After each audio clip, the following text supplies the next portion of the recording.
Hi friends, नमस्कार दोस्तों। मेरा नाम है डॉक्टर रश्मि नोडियल और स्वागत है आपका मेरे चैनल में। आज हम एक बहुत ही इंपॉर्टेंट टॉपिक के बारे में बात करेंगे जो कि फ्रीक्वेंटली आजकल हमें प्रॉब्लम समस्या देखने को मिल रही है, जो है आई फ्लू, या इसको हम अपनी भाषा में, मेडिकल भाषा में कंजंक्टिवाइटिस भी कहते हैं, या सिंपल भाषा में आंखें आना भी कहते हैं। तो जैसे कि आप जानते हैं, आजकल बहुत सारे केसेस इस तरीके के आ रहे हैं और लोगों में ये सिंपल इन्फॉर्मेशन नहीं है या नहीं पहुंच पा रही है कि इसको हम कैसे प्रिवेंट कर सकते हैं, यानी कि अपने आप को आंखें आने या फ्लू से कैसे बचा सकते हैं। तो आइए आज हम डिस्कस करते हैं simple steps and simple measures, किस तरीके से हम अपने आप को आई फ्लू होने से रोक सकते हैं। पहली बात तो हमें जानना चाहिए कि आई फ्लू या कंजंक्टिवाइटिस हम किसको कहते हैं, या आंखें आना। आंखें आना बहुत ही कॉमन समस्या है जो कि यूजुअली इन्फेक्शियस होती है। इन्फेक्शियस मतलब या तो बैक्टीरिया या किसी वायरस के आँख को इन्फेक्शन करने की वजह से कंजंक्टिवाइटिस हो जाता है। अब जानने की ज़रूरत ये है कि कंजंक्टिवाइटिस से डरने की ज़रूरत हमें क्यों है। तो पहली बात है कि हमें इसलिए जानना ज़रूरी है कि आई इन्फेक्शन या आई फ्लू बहुत जल्दी फैलता है। It's very very infectious.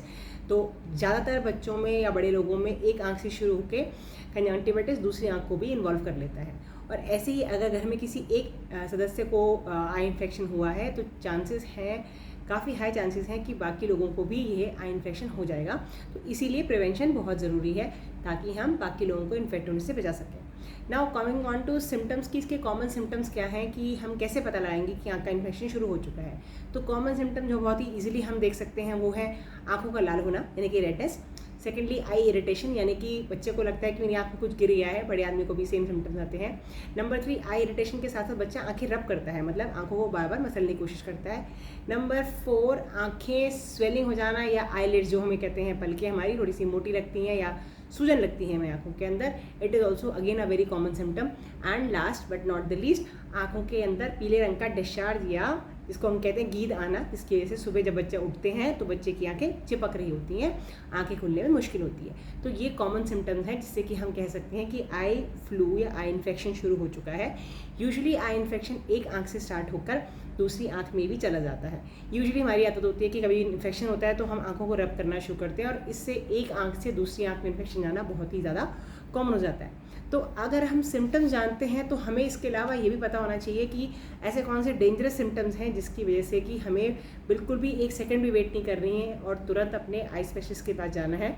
उनमें पहला सिम्टम है फोटोफोबिया, यानी कि बच्चे को या बड़े इंसान को आँख में लाइट बिल्कुल भी सहन नहीं हो रही है, मतलब कि नॉर्मल लाइट भी उसको बहुत ज़्यादा लग रही है। Number 1। Number 2, decrease in vision, मतलब कि आँख में देखने में कोई कमी है या साफ नहीं दिखाई दे रहा। It is again a very very dangerous sign. Number 3 sign है कि आँख में आपको कोई झिल्ली जैसी दिखाई दे रही है, इसको मेम्ब्रेन कहते हैं। ऐसे होने का मतलब भी it's a very very serious infection और आपको अपने आप से टाइम वेस्ट नहीं करना। और चौथा सीरियस सिम्टम है आँखों में बहुत ज़्यादा दर्द होना, यानी कि सीवियर पेन। अगर ऐसे कोई भी सिम्टम या लक्षण आपके अंदर है तो प्लीज़ टाइम वेस्ट मत करिए और तुरंत अपने आप को एक स्पेशलिस्ट के पास जाके चेक करवा लीजिए। अब आते हैं हम सिम्टम्स के साथ ट्रीटमेंट के ऊपर कि हम ट्रीटमेंट किस तरीके से करते हैं और किस तरीके से हम प्रिवेंट कर सकते हैं। First of all most important thing is prevention, ताकि बाकी लोगों को इन्फेक्शन ना हो। तो जिसको इन्फेक्शन हुआ है उसके सेपरेट टॉवल, हैंकी और जिस बेडशीट पे बच्चा सो रहा है या टॉवल जो तकिया है उसके कवर, पिल्लो कवर्स वगैरह भी वो सेपरेट होने चाहिए। दूसरा इंसान उसको यूज़ नहीं करे। सेकेंडली, आंखें रब नहीं करनी है, आंखें हमें रगड़नी नहीं है, कोशिश करिए उनको अवॉइड करने की। आंखों में अगर चिपकना है, आंखें अगर चिपक रही हैं और गीद आ रहा है तो सुबह के टाइम हमें आंखें बच्चे की पहले क्लीन करनी पड़ेगी। उसके लिए छोटे छोटे टुकड़े कॉटन के हम पानी में बॉईल करेंगे। जब वो ल्यूकवार्म यानी कि हल्के गुनगुने हो जाते हैं तो हमें आंखें साफ़ करनी है, अंदर से लेकर बाहर की साइड, मतलब from inside of the eyes towards the outside.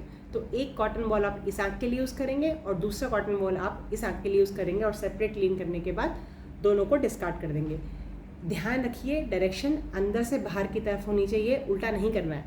और आँखों को अच्छे से साफ़ करने के बाद ही जो आई ड्रॉप्स हमें डॉक्टर ने प्रिस्क्राइब करी हैं वही आपको आँखों में टाइमली डालनी है और पूरे सही करेक्ट ड्यूरेशन के लिए डालनी है। जैसे कि आप सब जानते हैं या नहीं जानते तो मैं बता देती हूँ कि जिन भी दवाइयों को हम यूज़ करते हैं वो एंटीबैक्टीरियल या एंटीवायरल होती हैं और इन दवाइयों की रेजिस्टेंस बहुत हाई होती है। तो प्लीज़ दवाइयाँ अपने आप से केमिस्ट से ख़रीद के दवाइयाँ खुद ना डालें और जितने दिन तक डॉक्टर ने आपको दवाइयाँ डालने के लिए एडवाइस किया है उतने ड्यूरेशन का कोर्स प्लीज़ कंप्लीट कीजिए, वरना इन्फेक्शन जो है रेजिस्टेंट बन जाता है, मतलब कि एक खतरनाक रूप ले सकता है। उसके अलावा अगर आप बाहर निकल के कहीं जाते हैं तो वैसे आपको अवॉइड करना है स्कूल जाना, बच्चे की छुट्टी करा दीजिए स्कूल की। और अगर आप ऑफिस जाते हैं तो अवॉइड करिए ऑफिस जाना, क्योंकि ये इन्फेक्शन औरों को भी ट्रांसमिट होता है। फिर भी अगर किसी टाइम बाहर जाना पड़ता है तो प्लीज़ गॉगल्स का यूज़ कीजिए, ताकि आपकी लाइट के अंदर जो सेंसिटिविटी है वो थोड़ी सी कम रहे। आँखों को क्लीन करना है प्रॉपर, और इसके अलावा अपने हाथ ज़रूर फ्रिक्वेंटली वॉश करना है, इट्स वेरी वेरी इंपॉर्टेंट।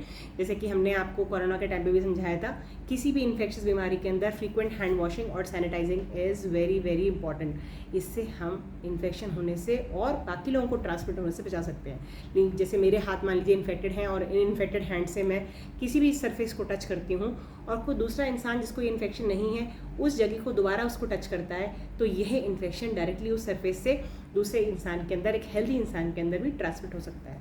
तो आइए इस इन्फॉर्मेशन के साथ हम कोशिश करेंगे कि हम इस इन्फेक्शन को कंटेन कर सकें और जल्दी से जल्दी ट्रीट कर सकें। अगर आपको मेरा वीडियो पसंद आता है तो इसको लाइक कीजिए, शेयर कीजिए और अपने फ्रेंड्स को भी इसके बारे में बताइए।